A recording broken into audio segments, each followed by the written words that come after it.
Dean Pepe. I'm the Just Transitions and Campaign Senior Advisor at PowerShift Africa. Wanted to welcome you all to our webinar, which is titled Does Africa Need China's Technology to Industrialize?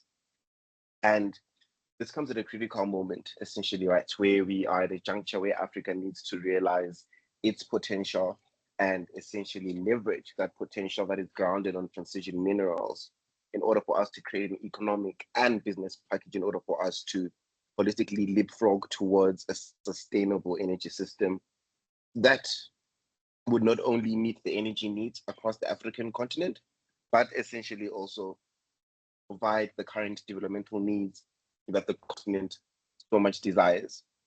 Since 2000, we understand that the Africa-China relationship has been viewed as the most beneficial bilateral relationship Africa currently has with the global superpower. So infrastructure, development, financing, supporting education, and health have been the hallmark of this relationship.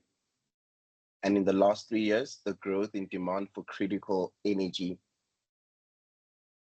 particularly transition minerals, has been triggered. And this has really shifted the tide. And we see this move towards decarbonized economies that has brought issues around green industrialization. So renewable energy and the role of technology transfer is at the center of this relationship. Now, what this webinar tries to accomplish and aims to achieve is to explore the policies and the practices around technology transfer in the critical minerals industry, attain a deeper understanding of the key technologies Africa needs to add value to critical minerals, and to also discuss the best pathway forward for Africa to industrialize in a manner that aims to support its green industrialization aims. So that, in unique terms, really will be having this webinar at the end, being able to say, yes, we have explored, the technology transfer landscape as we currently understand it as Africa, and where we are set on that relationship between Africa and China, and say, yes, we have attained a deeper understanding of the key technologies in Africa that needs to be infused within the critical minerals industry, and to also say, yes, we've discussed the best pathway for Africa to industrialize in a manner that supports its green industrialization aims. Without further ado, I would like to welcome one of our key partners that we've grown with this year, Ishin from Development Reimagined, who's going to then present to us a very important report that's really grounded on the general results of how we understand the landscape around critical minerals. Yes, it is yet to be published, but she's got wonderful insights around what that looks like. Ishin, over to you. Thank you. Thank you, Dean. Thank you for the invitation. It's my pleasure to be joining. I'm going to share my screen. And in the meantime, my name is Yixing Yu. I'm Policy Advisor at Development Reimagined. For the audience who are not familiar with Development Reimagined, we are an African-led, woman-led development consulting firm. We're headquartered in Beijing, but with office in Nairobi and London. Do remind me if you can't see my sharing. So I'm starting my presentation. So my presentation today will be on Africa-China cooperation on critical minerals and what it means to center Africa's development needs. It's going to be divided into 3 parts. I'm going to very briefly mention part 1, which, as Dean already introduced. Part 2 and 3 will be my main focus on. Why industrializing the mining sector? As Dean already introduced, we see the demand of critical minerals driving and mainly due to the clean technologies expansion and the net zero transitions, and Africa is hosting a large quantity of these critical minerals. And at least 35 African countries are producing these critical minerals. Here, the list is for 22 critical minerals, and it's not exhaustive. So the actual number of African countries producing critical minerals actually should be larger. And the mining sector also plays a crucial role in Africa's economy in terms of export earnings and also in terms of GDP contribution. 24 African countries having mining contributing more than 6% to their GDP. Sorry, Eugene. Yeah. Sorry about that. We are not seeing the slides. Yeah. Really? Sorry. Yeah. We are seeing the slides, but when you are moving on to the next slide, we're not seeing them. So maybe put it into presenter mode. I did, but I'm just resharing to see if it helps.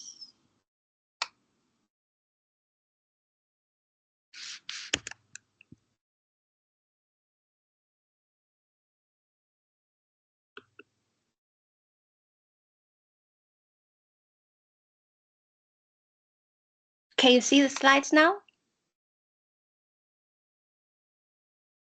Could you I let think me? it's just loading. Let's give it a second. Mhm. Let me know if you still can't see it. But I'm just maybe continue. Yeah, I still can't see it. I think it's just a blank slide. Yeah. Okay. Is it for everyone? Yes, it is. It seems. Um, okay, I'm just gonna share like PDF of the slides. Hope that would make it easier.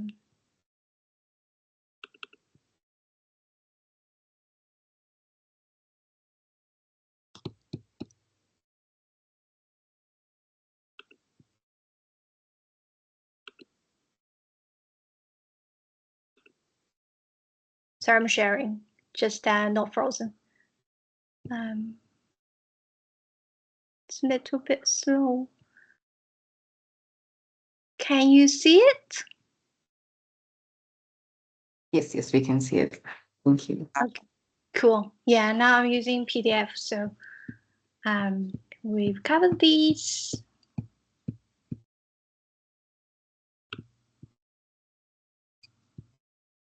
So yeah, so the mining sector plays a very important role in African economy in terms of export earnings and contribution to GDP. But despite those, the mining sector is pretty marginalized in terms of global in the global value chain.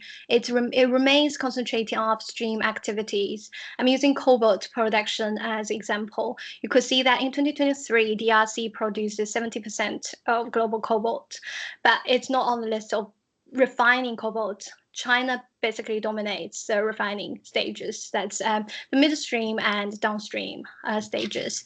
And if we break down that value chain, um, on the figure to the left, you could see that cobalt trade flow, and so basically DRC produces the majority of the cobalt, and it processes about 40%. The rest it exports, majority to China, some to Morocco, Zambia, for further processing and manufacturing. And for about 40%, it produces into cobalt hydroxide in DRC, and then those hydroxide again exported majority to China for further processing and manufacturing into battery components.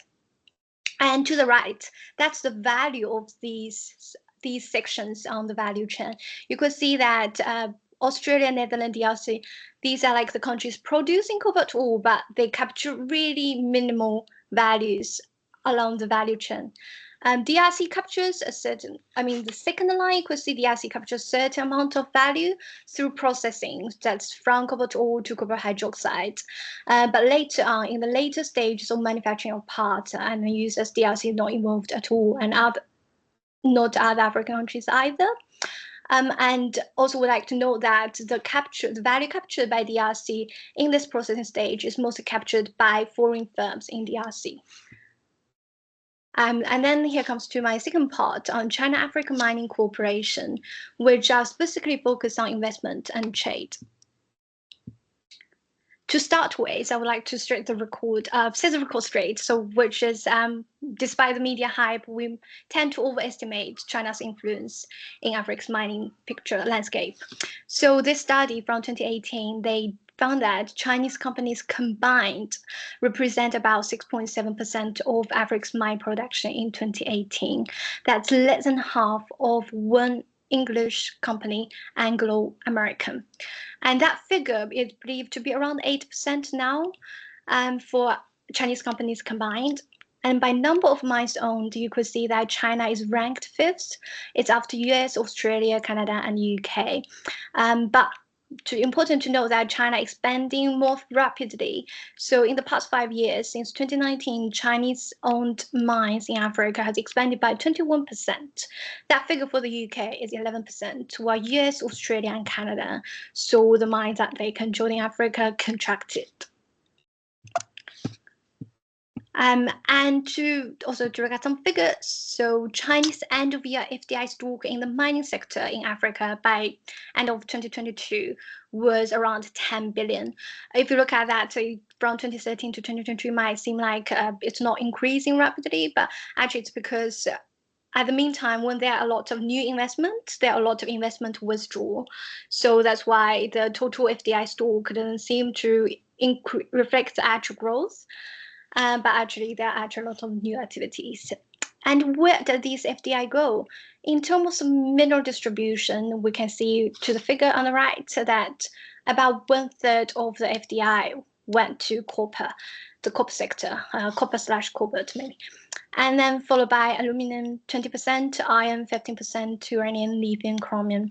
That's actually very well aligned with other data sets and also the trade data to show that the most interest for Chinese is for copper, aluminum, iron, copper/cobalt. Yes. So again, when we talk about China, Africa, we tend to always, generalize the picture, but actually there's high variation between African countries in their mining relations with China. And the map, you could see that these are 35 mining projects with Chinese ownership from 2018.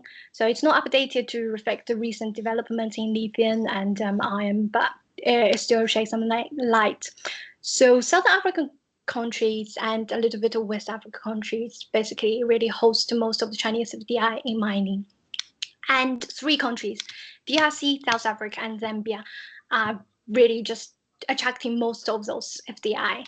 And by mineral distribution, similar to the one I showed earlier, copper, cobalt, gold, bauxite, iron, these are the top minerals that Chinese FDI go to. Now let's look at trade. So trade really is just to show that minerals account for about half of African exports to China. So mineral including ores, precious metals, base metals, minerals, and over the past 2 decades, that is also increasing trade. So from the figure on the right, you can see the green line represents mineral and metals, and the share of it in total African export to China has been increasing from about 20% in 2002 to about 45% in 2023. At the same time, the share of fuels has been gradually decreasing. So what are the minerals that African countries are exporting to China? Copper, by all means, is the top one. It accounts for about 13% of total African exports to China. It's a huge quantity. And then followed by iron, manganese, aluminum, PGM. Like again, these really also very much aligned with investment data. So it shows where Chinese interest in these minerals. And similar to the investment picture, there is also high variation in terms of trade relations among African countries with China. So 4 African countries account for about 80% of total African mineral export to China. You contrast South Africa, DRC, Guinea, and Zambia. And the last slide on trade is general African exports of minerals globally. So China is currently the biggest market for African minerals and metals. And the intra-African trade represents about 21%. The European Union represents about 18%, and then followed by US, Japan, India, Korea, UK, blah, blah. So yes, China maybe in terms of the mines it controls, it's not that influential. It's there are a lot more transnational firms that actually controls more mines and controls actually producing more compared to Chinese firms. But China is indeed very important, and increasingly, because of the rapid speed it's expanding, and also I probably should mention lithium. In the past few years, China has invested at least 10 projects across the continent, a lot in Zimbabwe, and also in Namibia, Mali, and I think DRC as well. So, and in Zimbabwe alone, in 2 years, 2021 and 2022, Chinese investment exceeded 2 billion USD in the lithium sector. Now I'm gonna go to the third part. Does Africa need China's technology to industrialize? This is the topic of the webinar, and my very simplified, straight answer to this is yes. Yes, of course. I think African leaders would agree with me just by the sheer fact that 53 African heads of state attended the summit of FOCAC last month in Beijing. Why would they attend if they don't think China is important? And at the same time, China would not host if they don't think Africa is very important in partner for China as well. And so in this part, I would focus on policies that are coming out of the last FOCAC, that's the 9th FOCAC summit. For the people, for the audience who are not very familiar with FOCAC, FOCAC stands for Foreign on China-Africa Cooperation. It is a main mechanism, say, platform for China-Africa Cooperation. It basically decides on the main themes for China-Africa Cooperation. So it happens every 3 years, rotating between one African country and China. It started in 2000, and we had a nice one coming out last month, which was a policy paper will present for the next 3 years. That's 2025 to 2027. And the last policy action plan identified 10 partnership initiatives, and I'm picking out 2 partnership initiatives that's relevant for the topic today, and one is on industrial chain cooperation, another one on green development. And we can see a lot of the initiatives or actions that focus on under industrial chain cooperation, local value chain development, processing, and value addition, and industrial parks, chaining, and new fund on promoting industrial integration, SME, digital technology cooperation, digital infrastructure. And on green development, we're seeing commitment on 30 green energy projects, capacity building programs in renewable energy, special fund for China-Africa Green Industrial Chain. You will read that, so I'm not repeating, but on green development, we see a heavy focus on clean energy. And it was first time mentioning of nuclear technology for peaceful use, for energy use. And on industrial chain cooperation, a heavy focus, I think, is on value chain development and industrial parks. There are also other initiatives, like particularly on connectivity, which is also very relevant. Connectivity, infrastructure, transport, these are also very important for industrialization. And I'm also going to zoom in on critical minerals. So what are the commitments coming out of FOCAC 9 on critical minerals? When I say critical, it's actually more general mining corporation. So value chain development, value addition, repeatedly mentioned. So that's really the main focus for China-Africa cooperation on critical mining, or say the mining sector. But it also mentioned combating illegal mining, and also mentioned infrastructure construction, mentioned training for engineers and technicians, and technology cooperation on geoscience and geohazard management. So the scope is much broader than value chain development. And also, just to mention on the bilaterals coming out of FOCAC, bilaterals are individual countries signing MOUs with China and their agreements. So we actually didn't see so many bilateral mentioning or having MOUs on critical minerals in general. Nigeria has signed agreement with 2 Chinese companies on a $1 billion USD project. It's an iron ore to steel project. That's again the local chain, value chain development and value addition project on minerals. And I think Zimbabwe mentioned rare earth management in its MOU. But the heavy focus out of the bilaterals coming out are Forecast 9, again, is on energy. So we are expecting to see more than 720 megawatt of renewable energy to be added just because of the MOU signed. And on that, I also would like to add that my colleagues at Development Imagine checked the last forecast cycle, that's from 2022 to 2024, 138 African climate projects, and 63% of these renewable energy projects, that's expecting to add 30 gigawatts of renewable energy capacity to the continent. But of course, these projects include projects that just signed MOU. These projects include projects that's under construction and also, already completed projects. So, but like, as also mentioned, like Forecast 9 really has made much more broader, specific commitment on renewable energy, and so we expect to see in the next 3 years, between 2025 and 27, we will see more contribution from China on renewable energy capacity, and that's going to be very important for Africa to reach its 2030 300 gigawatt target of renewable energy. To my last point, so I will bring to attention where I think there are 3 key areas for cooperation on critical mineral sector, also mining sector in general.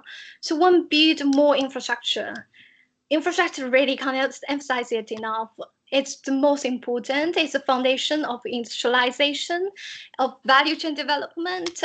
We cannot process anything without supply of power, of course, and the logistics as well. So the continent has, we see a lot of resource for infrastructure swap, but like a lot of models are revolving from just mineral extraction. But we really would like to see like to more investment in infrastructure, but to build supporting facilities for value chain development and continental regional transport logistic projects.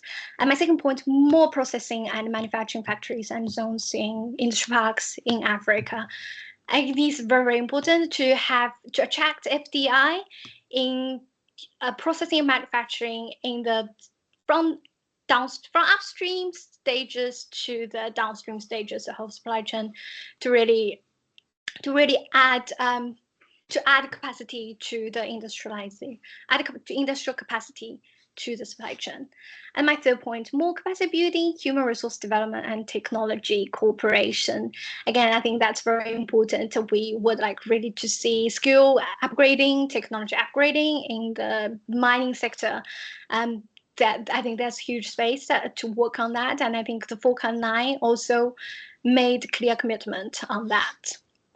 So that comes to the end of my presentation. I hope I've exceeded my 15-minute limit, but hope that was helpful. Thank you. Thank you so much, Eugene, for that presentation. I found it super useful. And I think what was important out of everything is actually painting the picture of how important, Africa is as a region when it comes to the transition minerals discussion, but also highlighting, I guess, how that space essentially is also dominated, right? China being one of the countries, but also other corporations that you've listed, and also painting the picture around how minerals are very much essential for renewable energy technologies such as batteries for electrical vehicles and solar panels. But the big question then also becomes, looking at countries like the DRC, Malawi, Zimbabwe, like you've mentioned, and they're all key players when it comes to all these transition critical minerals, but then they continue to lack that infrastructure and investment for refining locally. So instead, then we see a space where we see a lot of the unprocessed, cobalt, for example, which is then refined elsewhere, and often in countries that then tend, I guess, to reap the economic benefits, while again, those African countries that do produce those raw materials remain mired in underdevelopment, and this pattern eventually is repeated. And I think this raises the question around when we talk about technology transfer, and I wanted to pass this question really to Martin Agad, who is the director of Africa Future Policies Hub, in terms of what is, technology transfer and what role can it essentially play in Africa's industrialization and pursuit for development. And just to add on, are we even ready to embrace such a technology transfer coming into Africa as well. So Fatin, over to you. Thank you. Thanks a lot, Dean, and good morning, good afternoon, wherever you are. Yeah, I think the presentation of Yixin kind of frames nicely, I think, the discussion in terms of the relationship as we have today, particularly in relation to the minerals-based industrialization. But on the question specifically on technology, whether we as Africa, whether there's a need for China, what kind of technology transfer are we talking about? I just wanted to throw in some additional data here for our reflection. I think what's important to highlight and to emphasize on is that currently, as we speak, China is clearly the leader when it comes to clean technology. I think that in itself is enough reason to emphasize on a need, at least, of a strong cooperation between China and Africa around technology cooperation, be it transfer, be it technology sharing. I'll come back to that later. And I say this because we see it in the numbers, right? China, for example, produces currently 80% of the solar panels produced globally. It makes about 2/3 of the world's electric vehicles, turbines, lithium-ion batteries, and generally, when one speaks of clean technology, I think one needs to also remember that China currently controls 60% of global production in clean energy. But China has been relatively successful in using that know-how in order to accelerate its own deployment of renewables. Last year alone, 55% of the added capacity. I mean, we keep on saying globally, renewable energy deployment has drastically increased, but in fact, 55%.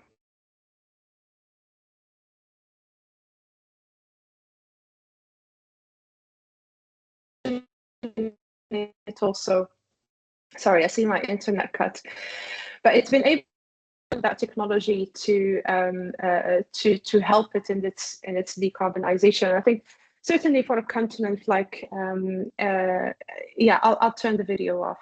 Let's try. So certainly for a continent like Africa, where we do need to deploy much more renewable energy, I think the experience and the technological dominance of China here becomes important. That being said, I think it would be extremely important to look at moving beyond, what is currently essentially a consumer relationship between Africa and China.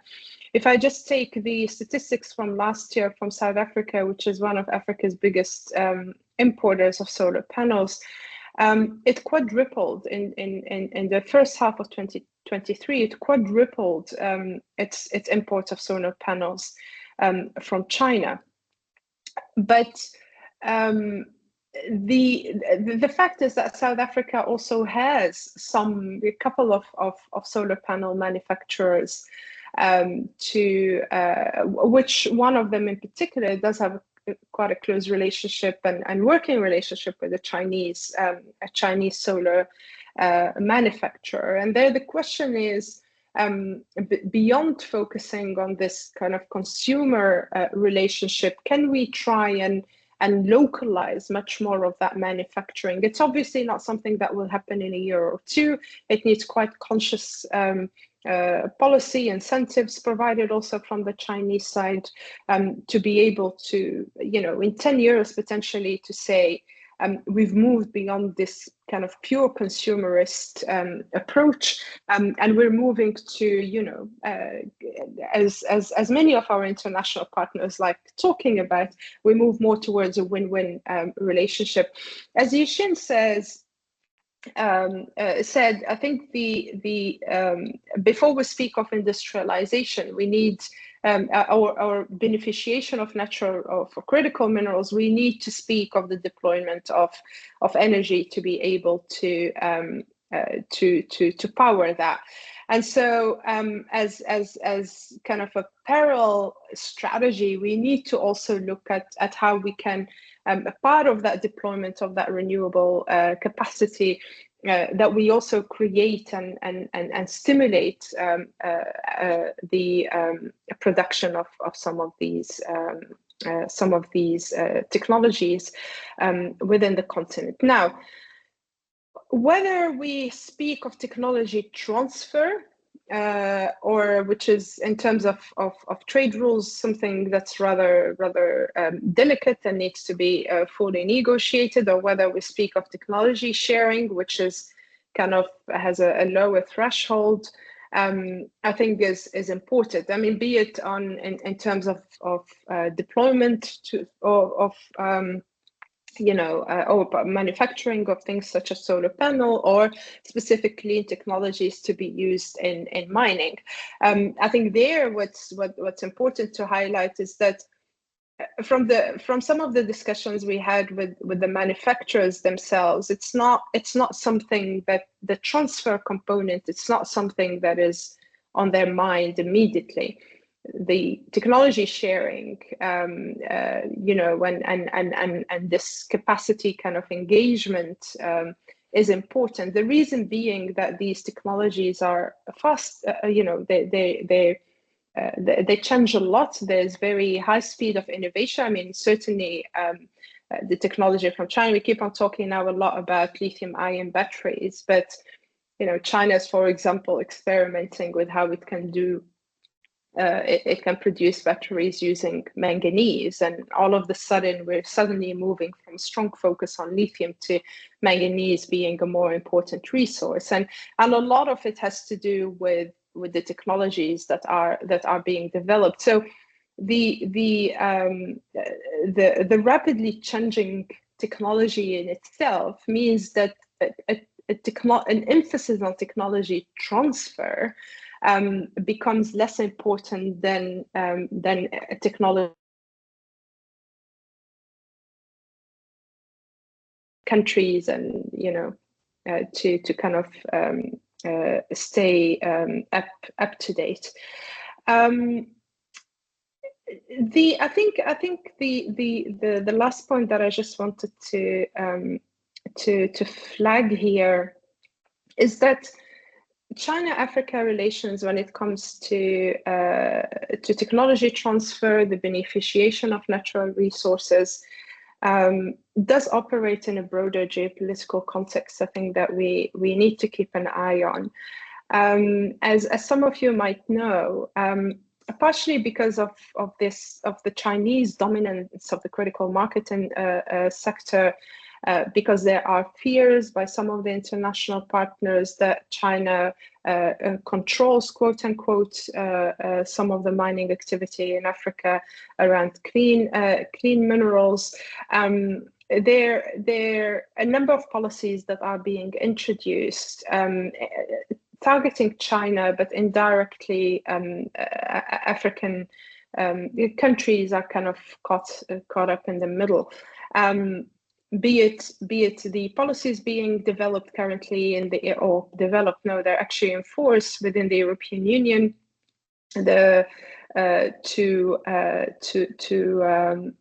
regulate the import of critical minerals, be it what the United States is doing. All of that means that as a continent, or as African countries, we will need to be very clear-eyed in terms of how we want to position ourselves internationally, and what do we want in exchange. And that reflection, in my opinion, is still lacking. I think we keep on having this high-level conversation on, we need to beneficiate. We would want to have the technology, and we want the production and the production domestically, at least for certain components of the value chain. But what does it mean, for example, in terms of your standards alignment? What are you choosing if there is a difference? Sorry, I just see that my internet is unstable. So yeah, I think I'll stop here. Yeah, I'll stop here, and I think let's take some of the questions. Sure. Thank you. Thank you so much for that. I think what's important, what came out of your conversation and your intervention is Africa needs to be very clear on where it wants to go and what it wants when it comes to a technology transfer, which speaks around. There's a lot of groundwork we still need to make from a policy outlook, which brings me to Nkululi Ngube from AMDC around what do you think the African Union's role is when it comes to a technology transfer, or rather from the African Union point of view, what is the current landscape as well relating to technology transfer and critical minerals? And is there a clear position that's been established from an AU level in terms of what we would want as Africa? Thank you. Thank you, Dean. Greetings, everyone. To dive straight into it, taking off from Faten's last point on quality. Yeah. So the AMDC is sitting under the Department of Economic Development, Trade, Tourism, Industry, and Minerals, which is also in charge of setting out the Pan-African Quality Infrastructure Program. And this is what more or less aligns to understanding some of the ways that we are going to approach some of the scenarios that have to do with technology transfer. Or, of course, there's also the issue of we make it sound like there's no technology innovation systems on the continent to make us seem fully reliant on the need for the current leader in the sector, which is China.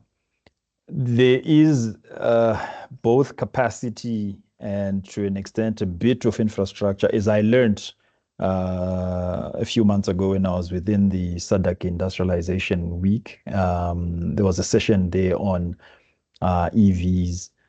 And we learned through knowledge sharing that there are companies that actually exist on the continent, the bulk of them in South Africa, who have the technology to literally be doing some of these batteries. But the issue of technology transfer is what is at play, right?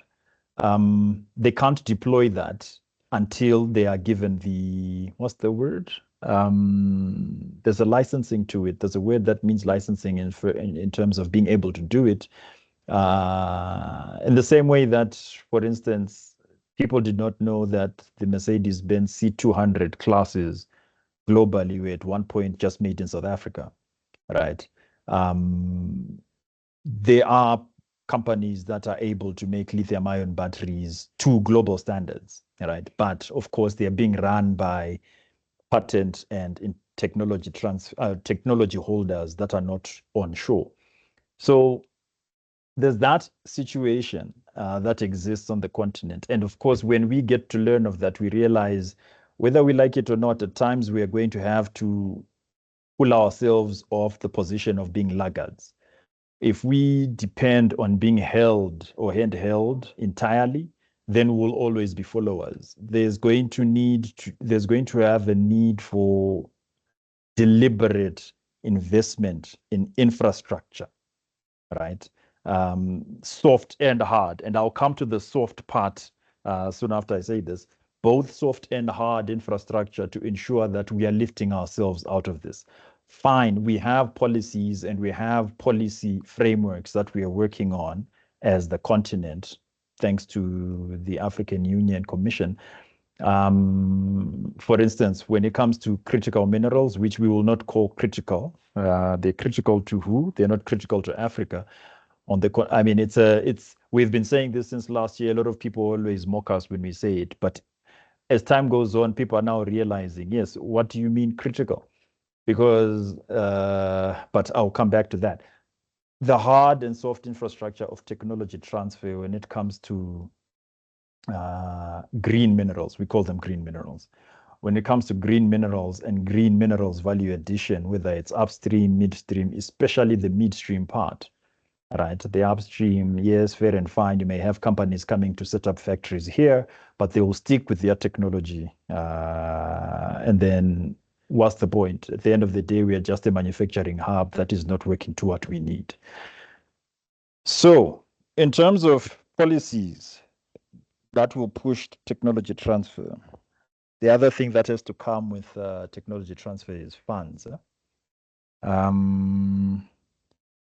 Capital markets on the continent that are linked to these green or critical minerals are zero to non-existent, except for maybe in South Africa, because South Africa does have its own resource classification that can align to the global standards.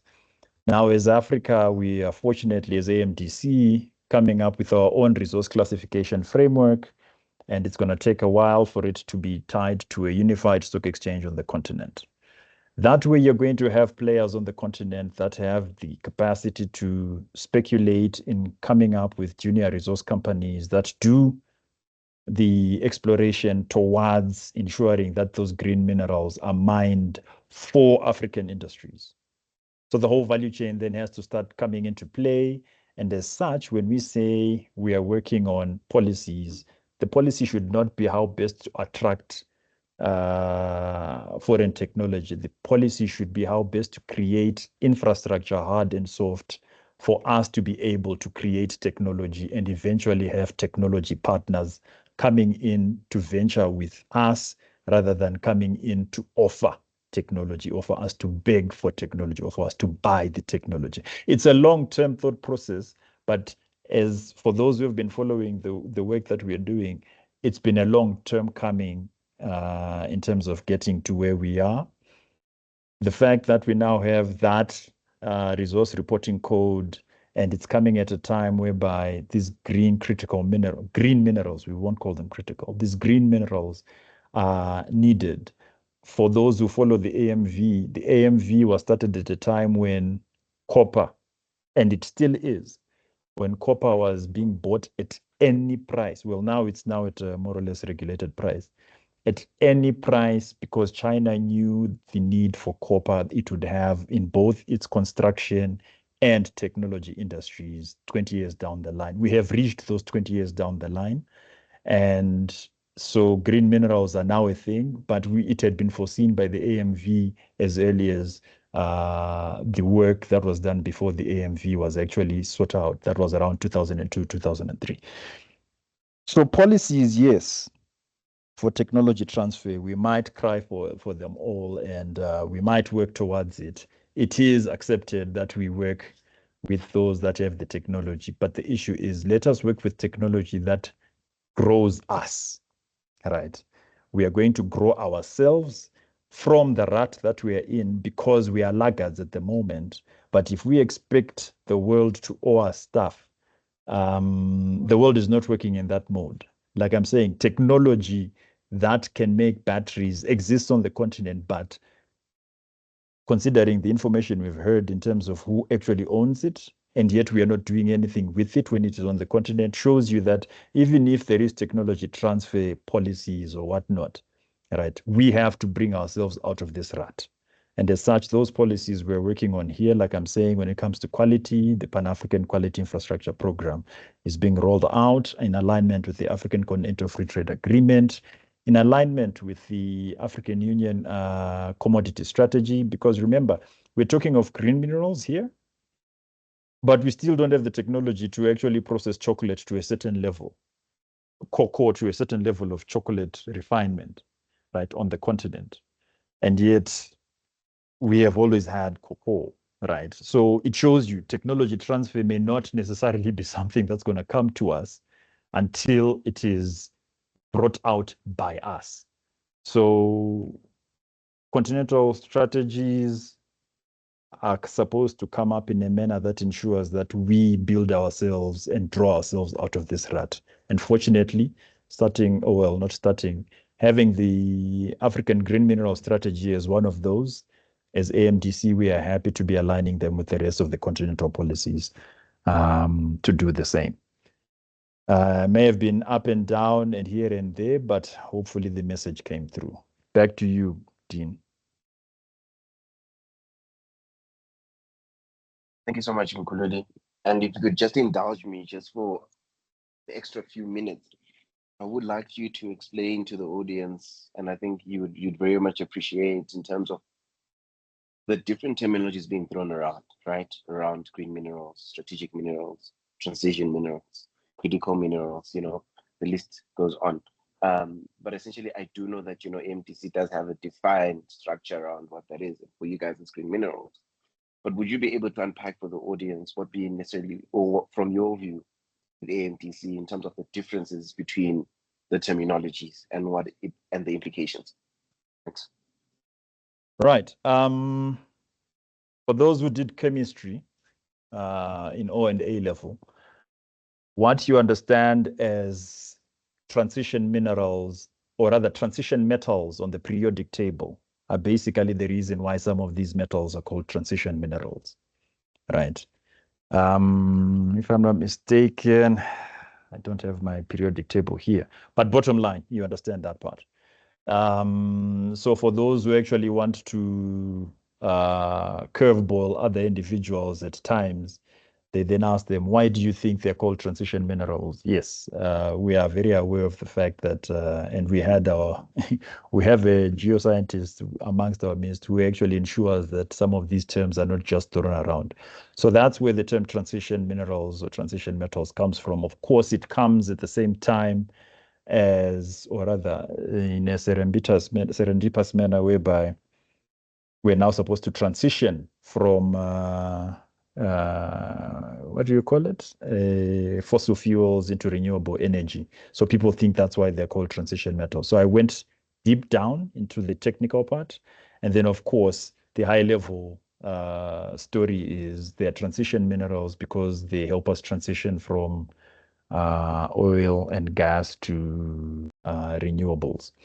Then the part of criticality. So the reason why we do not say they're critical for Africa is because the term critical comes from the developed or, industrialized states, right? Who for industrialization and technology continuance, as it were, these minerals are critical, right? They will have the industry, but as long as they do not have the raw materials, right, those industries will come to a halt and some of these countries will become third world countries overnight. Fine, making it sound like overnight is a dramatic term, but it's a fact. When they do not have access to some of these so-called critical minerals, they will be at a critical stage of non-development, right? Which is worse than underdevelopment, because at least underdevelopment, there is some level of development. And so that's why the term critical exists. And that's why we say for Africa, right, as much as they say as laggards, we may be aligned to the development of those that are ahead, right? If they stop developing, so will we, but that is not a fact. If they stop developing, thanks to technology transfer and technology transfer partners, we might actually start developing faster. So for all intents and purposes, they are not critical to Africa. But they are critical to certain jurisdictions that should they not exist there, their industries and their way of life will literally come to a halt overnight. And then for strategic, then it starts falling more to the developing countries, where we understand that for us to develop, we may need to still trade these minerals, right? But we have to do it in a manner that is strategic, right? Strategic to our needs, right? We ensure that it will be a quid pro quo scenario and not necessarily just moving minerals for cash or minerals for FDI or what. You have to be strategic in knowing that, okay, fine, you have reserves that are going to work for you for the next 10 years.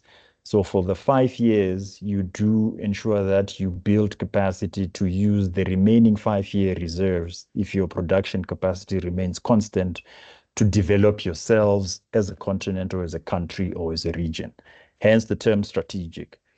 And then for green, the issue is not that the minerals are green or they are environmentally friendly, but they do add on to industries that work towards environmentally friendly outcomes, right? So that's why we speak to them as green, because a lot of people say, but the term green energy has always been there. Why are you calling them green minerals? For us, we're saying they are feedstocks into green industries, and these industries are the ones that are supposedly environmentally friendly, sustainable, and all that. And so they are green to us because we also know that they're not only going to be used for mineral purposes, or should we say for mineral value addition purposes, targeting industry.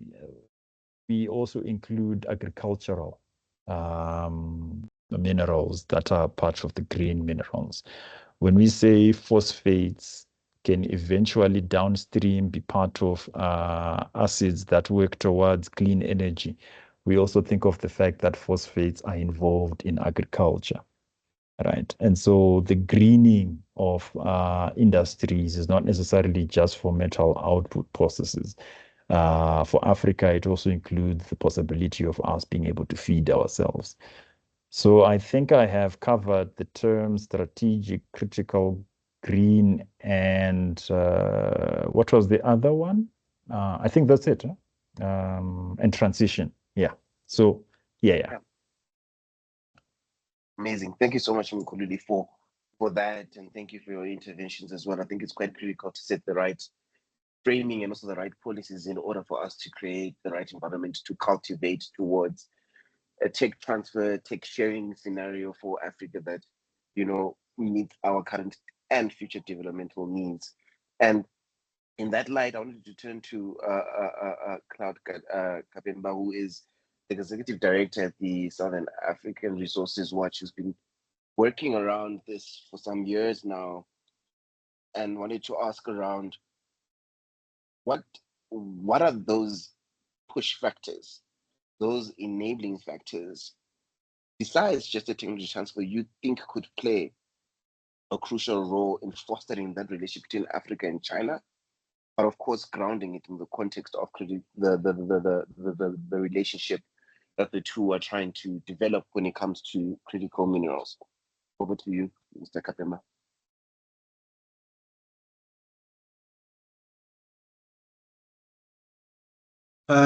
Dean, thank you so much, and thank you to Power Shift for this invitation, and thank you also to the presentation done by Ms. Yu. That was a brilliant one with a lot of statistics, and also to my colleagues who have just spoken. There are a lot of things that have been raised, and I think I will attempt to figure out how I respond to that as I answer your question. Look, my starting point really is that today, in terms of Africa's relations with the rest of the world, China is the most consequential partner for the continent. And you look at all dimensions. China's dominance in terms of partnership with Africa is increasing, while our traditional partners' relations is quite decreasing. In most areas, we talk about infrastructure development, we talk about finances, investment in developing the mining industry. So that is the first point.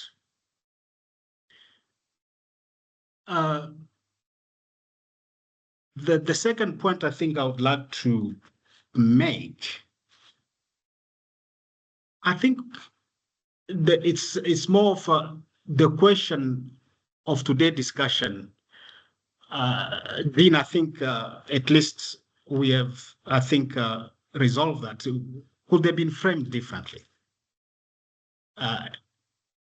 My sense could have been more of, is Africa ready for industrialization? And what are lessons can we learn from China? Because my sense is that framing it as industrialization, as a transfer of technology, is quite simplistic. Let me also turn off my camera, as my colleague, I think, also have some problem. Yeah. So I was saying it could be a little bit simplistic, because for me, industrialization, and this didn't start to really respond to your question, means much more than just development of manufacturing, of batteries, of solar panel, of wind turbine. It also means a lot about the capacity to generate technical processes, to create a national complex of pure and applied physical sciences, engineering, some level of specialization. And having said that, then the question for me becomes, that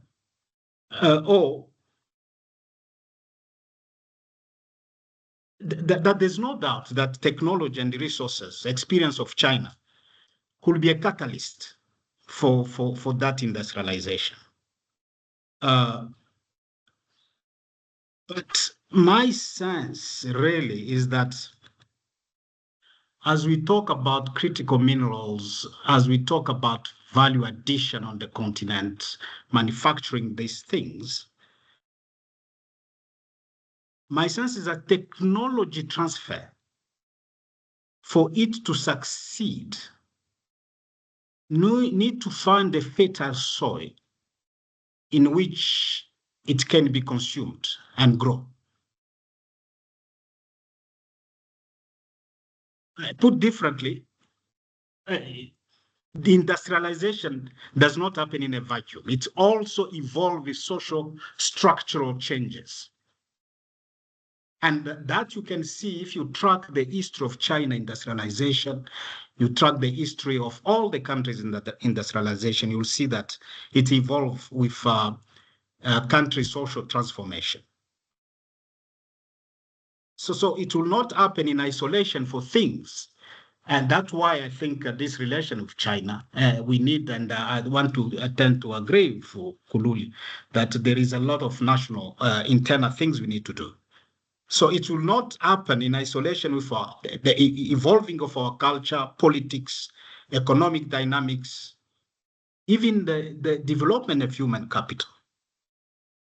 And my sense is that if I'm allowed then to even push this point to its extreme, I might even say that industrialization is about people's evolving its civilization. And that on its own start for me to say, what are our reference points in our history in terms of industrialization? Because if our reference point, as the question has been framed, becomes Chinese technology, it poses a number of problems. In fact, when you look at the history of some of these countries' industrialization, in fact, all of them, including China, that's why you'll see that, and I'm happy that Mkululi spoke about agriculture. And I think, let me make this point about agriculture and industrialization and why even us learning from China becomes important. When you look into most of countries, the past is that 2/3 or more industrialization began with and 2/3 of their population involved in agriculture. then this number of people in agriculture start to decline progressively. And I want to focus that agriculture and feeding ourselves as important and linked to industrialization. And the Chinese model inform us that. And while the number of farmers, because start to decline, we also see that productivity increases. And you see a lot of people moving toward urban areas. And we've seen that farming activity becoming more large-scale farming, with new technology empowering that production. And so what does this mean? And it means that industrial technology evolution and even the transfer we are talking about needs to be linked to specific sectors, and we need to know what technology at particular time we need for our development. Is it agriculture? Is it military? Is it energy? But we are talking about energy for this meeting. And I see the focus is on energy. And Mukuli also referred to this issue of power relations, that we've got technology to manufacture these batteries, but we are not being given the certificate. It's not been approved in terms of quality. My sense is that we have a mindset where we want to export these technology. Look, check Indonesia. Despite the hindrances put on Indonesia by the United States, by Europe, Indonesia has moved really to start adding serious value to its nickel. My sense is that we've got a 1.4 billion people. If there is a continent that needs more energy and those batteries, and that needs it's the African continent. Why can't those folks start producing for the continent? Why do you need to wait to be allowed, to be authorized? The African Union. And Mokule, I think that's where your work as the branch of the African Union specialized on mining should be that advice. How do we, and then that comes to an issue I want to raise, is about consumption of that. Because you see, that's why we're saying industrialization then will come with that mass production, which need to be supported by trade and consumption. Are we as an African society prepared in terms of consumption, in terms of the disruption of a mass production of these things? And I will understand the South African that have got that technology to manufacture these batteries. They are not seeing the African continent as a consumer. They are still looking to compete with China, United States, and others. But my question for me, if we are going to attract the correct technology at the correct time for our development, we need to think a little bit much more. Maybe just to make a point on the presentation that was made, I'm sorry if I'm a little bit everywhere, but I want to make a point, and I think this is important. If we are going to, I want to agree that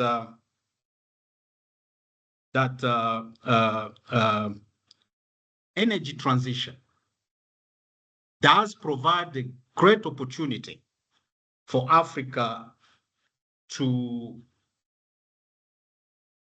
innovate, to start its own technological innovation.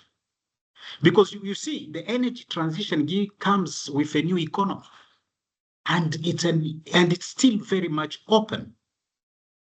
And I think investing in the production of that energy, especially storage, I think currently batteries and so on is a little bit far away from us. But just to produce energy, because industrialization, you need to have energy. Development, you need to have energy. Just storage from these minerals. That becomes an important and can leapfrog us into really new technology. I agree again that we need to start building our own technology here. And we've got universities and we can do that. But the issue of capital that Mukuli, I think you raised that issue of capital, which is critical. But when you go again in history, most rich countries today, you even look at the US, you look at Australia, even you go to New Zealand. In fact, when you go to statistics in the past, you'll find that most of these countries were recipient of massive foreign investment, which propels them into industrialization. So we should not be afraid of foreign direct investment. In fact, at some stage, the United States was far more in debt than so it means foreigners were in control of its economy than the national than American themselves. So capital should not be a problem. The problem is that what is it that we want to attract capital and ensure that we give that capital a very better condition for investment. I'm not saying better condition is tax exemptions, but it's for that investment to grow and make benefits. And this is the continent we can demonstrate that we can do and minimize the risk that they talk about. So just on the presentation that was made and the discussion that has been going on, it seems to me that China-Africa relations, Ms. Yu spoke about 3 areas of cooperation that FOCAC looked at and they are going to evolve, is infrastructure development for industrialization, processing, manufacturing, and capacity building. But when you look at China-Africa relations for the past few decades, despite the fact that China has become a more attractive partner for the African continent, but its relation with Africa has not moved away from the extractivism, has not moved away from the type of colonial relations we've seen with the West, where we extract, we send to the mother country, and we import finished good from the mother country. And that's why we continue to import panels. China is not, despite the fact that there is policy in our countries, Zimbabwe, DRC, that we are going to manufacture. We want to manufacture all this green technology on the continent, in our countries. We have not seen a strong China coming that in a win-win partnership, we will do that. When you look at infrastructure, even ways Chinese mining companies are extracting, the infrastructure development is very minimal. So that relationship remain very a problem. Now, even if we want to manufacture these batteries, DIN, again, a point to your question, we've seen more of a government-to-government pronouncement and cooperation. Zambia, DRC, to build, to manufacture these batteries. My sense, again, when you look to China, evolution, despite of the strong government control and direction, China has been built, the economy of China has been built on small and medium enterprises. Entrepreneurship has been the core of that. But even when I just look at even in the French industrialization, just after the Second World War, where the entire industry was depleted.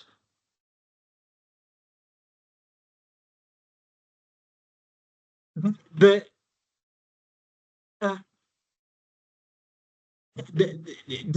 French industrialization in the post-Cold War was built on the creative power of entrepreneurs. But you check the DRC and Zambia collaboration, and even when the United States and China, they say we are going to support, we have not seen a strong drive and policy orientation to bring in a private sector in the African entrepreneurs. And I think that's why we've seen that cooperation DRC and Zambia lagging behind just with pronouncement, because we have not say who are those African entrepreneurs with funds who can also be funded, can take, we are going to give a sub-credit line for you to start this. And if Mukuli is say there are, we have that technology, we should encourage them to come as catalysts for those collaboration. Now,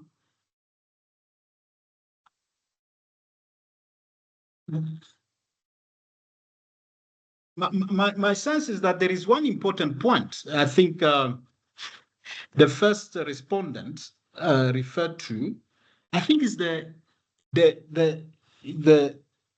impact of industrialization. I think we are quick to really want industrialization, which is very important. Certainly, we'll have to see how it does not further create unemployment, it does not further create inequality, it does not further marginalize groups. So the issue of governance, the issue of a state that can manage that becomes important. I'll leave it at that level, the issue of governance. So the entire process and China relations, my sense is that also the issue of ESG, the environmental impact of industrialization. We have not spoken about that. It's an issue that we've raised, in the Zambian critical mineral policy, because when it was written, we looked at it and we raised the issue, and we think it's a fundamental issue for the continent. What is our safeguard to issues the problem of environmental impact? Have we thought about that? The impact on air, on water pollution, on garbage disposal, because industrialization comes with a lot of those. Soil contamination, the use of pesticides, the entire consumerism around industrialization in societies where we are so divided, where there is corruption and inequality. What type of policy are we putting in place? And we can then also learn from China. How China, using industrialization, has been able to move out of poverty 300,000 or 300 million people every year. And how it's been able, in terms of governance and state structure, have been able to do that. For me, I think, and then to repeat, we can learn, but we need to be pragmatic in terms of what is it, the technology we want, and are we ready to ensure that we turn it into our ownership and we have innovation. And to conclude, my sense, Dean, is simply that we need to invest critically in education. We cannot just attract technology and then what? Then it dies. If there is no innovation and ensuring that it grows, it becomes and it adapts to different evolution. So, and my sense is that in the mind of some of our leaders, industrialization is manufacturing, where you just import machines and they start making things, batteries and so on. Industrialization is much more complex, as I said in the beginning.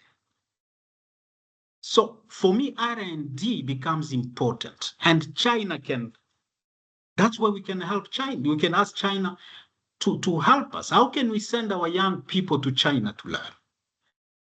As we attract that technology, there are people who can then use it, innovate, just as China has done. China also fully invest in technology from the West, but they innovated. They invested in R&D. They invested in education. But my sense is that when you look at our education, I'm not talking even about university, just at primary and kindergarten, you find that we're still very far to have an education that can support industrialization. And we can learn from China how China did that. That's why I say we could have reformulated the question differently. So to really end, my sense is that China remains critical.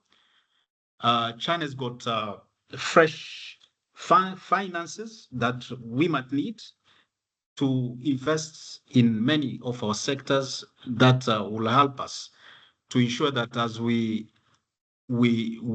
promote industrialization, it's supported by a society, by a leadership, and by a governance system that can see that technology grow and with a lot of innovation.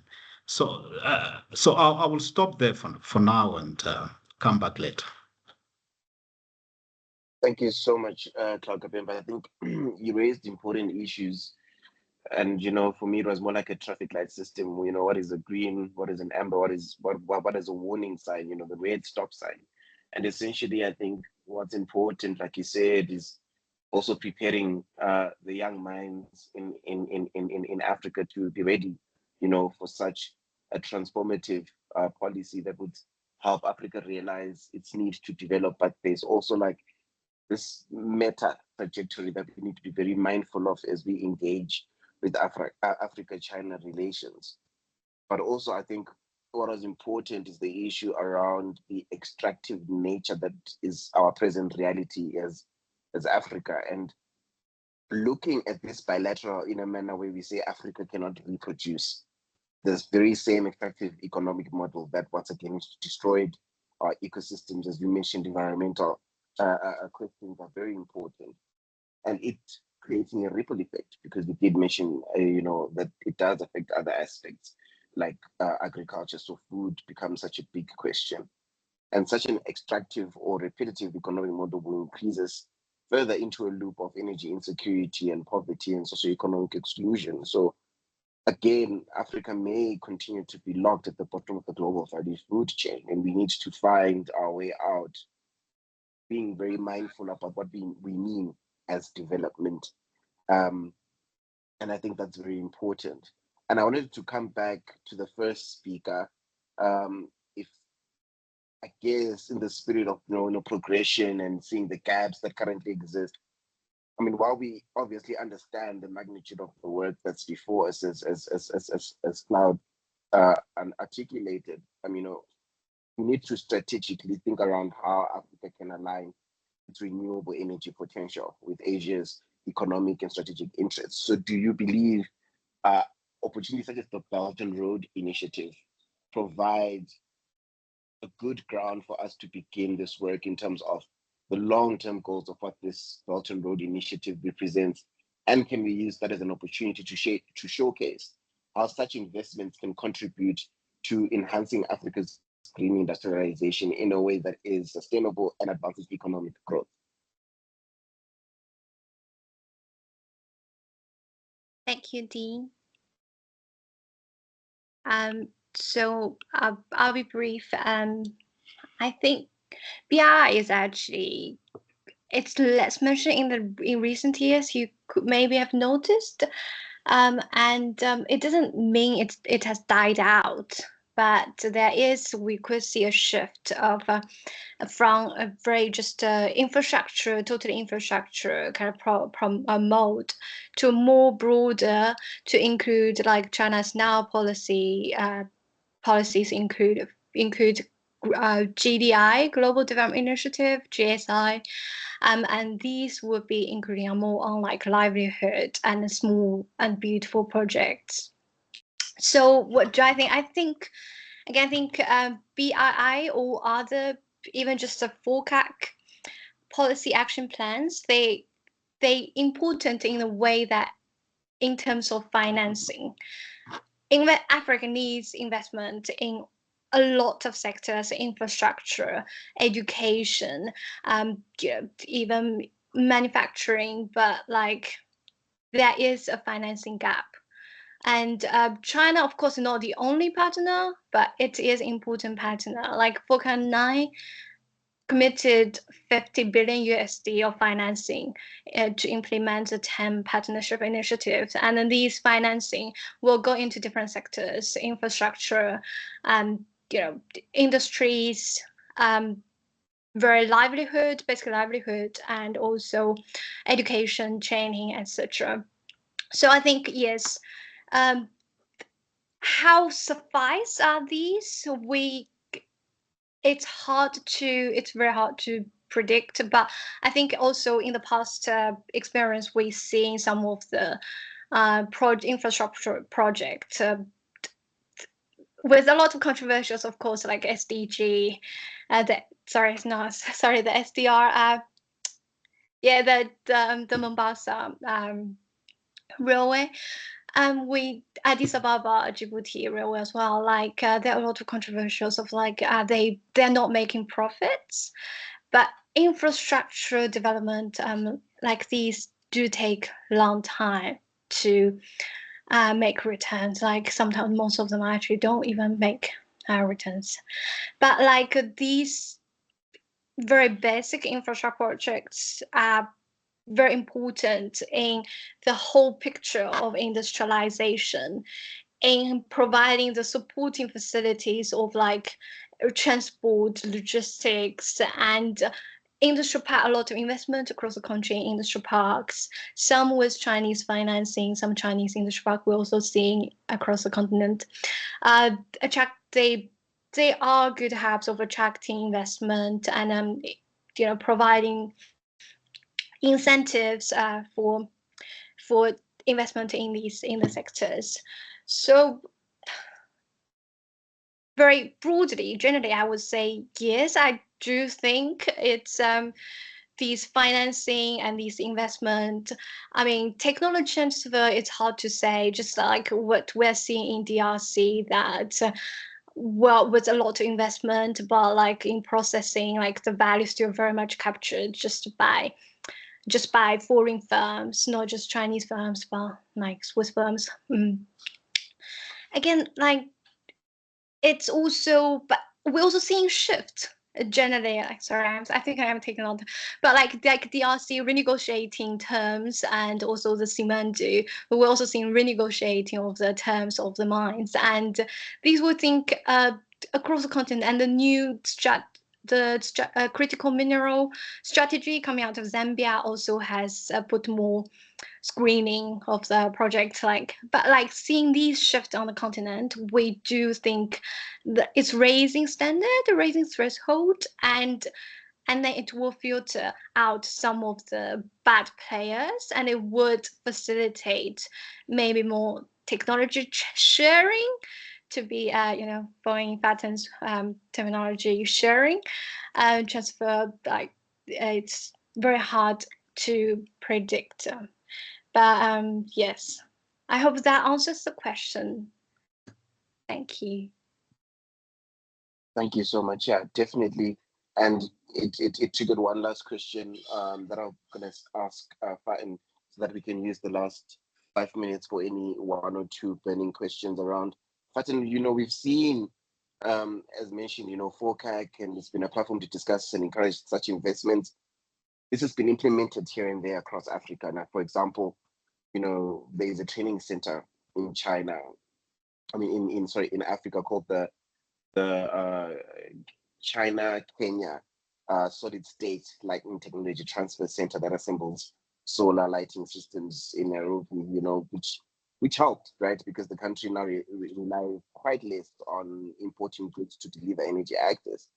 And I wanted to know, in terms of, in that lens, could that prove to be useful, particularly looking at the need to reform the administration of technology import and export regulations here, really, and how this could essentially better serve, the renewable energy ambitions of the continent? Is there a need to push for a more stronger and robust regulation on import, on technology import and export transfer?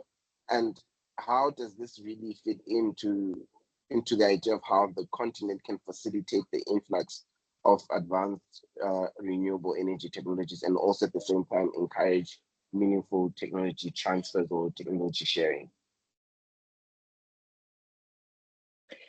Yeah, interesting question. And I guess depending on the country and what technology we're talking about, I think the answer would be different. I think I'll take your point on the need for kind of stronger, stricter regulation. I think there again, it really depends on, again, what kind of technology are we talking about? Is there a certain base with it? What's the purpose of kind of making a certain regulation stricter? I mean, often it's because you have a certain competitive base domestically, and you're trying to kind of force, quote unquote, the partners to collaborate with you. But that's not, I think, yet a case for most of the continent. I think we are getting there a little bit on some technologies. I mean, for example, around the assembly of solar panels, I think certain processes around electric batteries, and I still think it's early. And still, I think we need to rather provide a stronger incentive for cooperation around sharing arrangements. But in due time, we might want to move to kind of a stricter kind of regulatory framework. I do think, that being said, that our countries can better negotiate and engage the international partners around things such as skills transfer, around a localization of the manufacturing, etc. I think all of these kind of more practical issues can eventually help us to solidify a certain competitive base within the continent, for us to be eventually able to introduce things such as local content policies, etc. I'll take it that way. I think perhaps my last point on this one is that I think we're yet also be fully dismissive of, for example, what China has done, but I think more could be done. I think there is a real risk in terms of, the announcement effect, which we have seen with other partners. The EU is particularly fantastic with it. But in due time, it kind of creates a certain frustration among the partners. So we need to deliver, but our countries also need to articulate a bit more clearly how they see that fit into a longer term industrial policy of the respective countries. Thank you so much for that. I wanted to open up to the floor just these last 2 minutes if there's any burning question from one of the participants. You could just raise your hand and we'll just flag you if you have just one burning question from the participants, if we have any. I'll just give it 5 seconds. If I see no one, I will just ask closing statements from Kululi and Cloud Kapemba. Right, so we don't have any burning questions, and thank you to the panelists for also responding via chat. We are recording this, so we will be able to share this as well on our different social media platforms for you guys to also share with your wider networks. I just wanted to get a sense of closing statements, 10 seconds really, maybe from Kululi and Cloud. So over to you, gentlemen, and then Eugene and Fatin as well, you could also contribute to any last closing statements. All right. Thanks, Dean. From my end, yes, I know we're speaking to China-Africa relations, but from our perspective, the bat is not a negative one. The perspective from AMDC is it is time, and as much as we may have, what do you call them? We may have impediments or hamstringing scenarios, but it is time we actually built ourselves as a continent. When Claude was talking about SMEs, just 2 months ago, we had the Micro, Small, and Medium Enterprises Forum in Namibia, where we brought 50 SMEs, of which 10 of those were targeted to be part of an Afro-Lithium hackathon. And the way we picked those was to ensure that they have a youthful distribution in them, as well as they understand what it means to be part of this so-called renewable value chain. And that's how I'm saying the knowledge is there. Even the idea of how to get the financing is just certain policies or certain frameworks that no longer that didn't exist back then, but people are not aware of. And fortunately, I think the last cog in that has come on board, which is our own resource classification framework, which is targeted at African scenarios, whether at a continental level, whether at a regional level, whether at a country level, where we'll have our own reporting codes linked to our own capital markets. And as time goes on, it no longer just becomes about minerals development. It becomes about the whole financial system becoming insular rather than us expecting, I can't call them handouts, but expecting to have people feel sorry for us to work with us. And yet in the same vein, they are doing things that are beneficial to them. It's supposed to be I think I'll end there. All right, thanks. Thank you so much, MK. Cloud, any closing statements? Just a quick one. Yeah, just quick 3 points. I totally agree, Faten, that we need some very clear policy in place on industrialization. But also, let's not lump Africa together like this. There are countries that are far more better organized, ready for some of these quick and we've got South Africa, Morocco, Egypt, and Ethiopia is coming up, and so on, that are quite ready, really, in terms of internal structure and mindset to absorb some of this technology. And from these countries, we can then move into the continent. I think even from the IMDC, we might want to identify countries where we push for this thing. That's one. Secondly, it's just that the entire process of industrialization must involve serious economic planning. And it cannot just happen haphazardly. And there are countries that want to talk big things about industrialization, but when you look at their internal organization, economic planning, and you find that they're not really ready for that. So maybe to conclude, and I want to conclude with a quote from Elon Musk. I think for Africa, we need to be ambitious. We need to try. We need to bring young innovators and give them the chance and the resources to try and fail. As Elon Musk say, failure is an option. If things are not failing, you are not innovating enough. And that, I think, for me, tells a lot about this continent.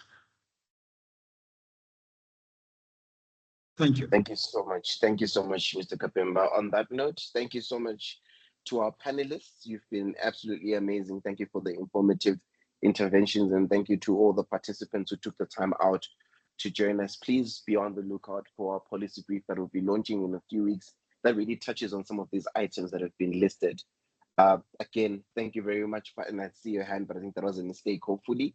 On that note, thank you again. Please have a wonderful remainder of your day. And in the evening where you are, please have a wonderful evening. Thank you. Thank you. Thanks. Thank you.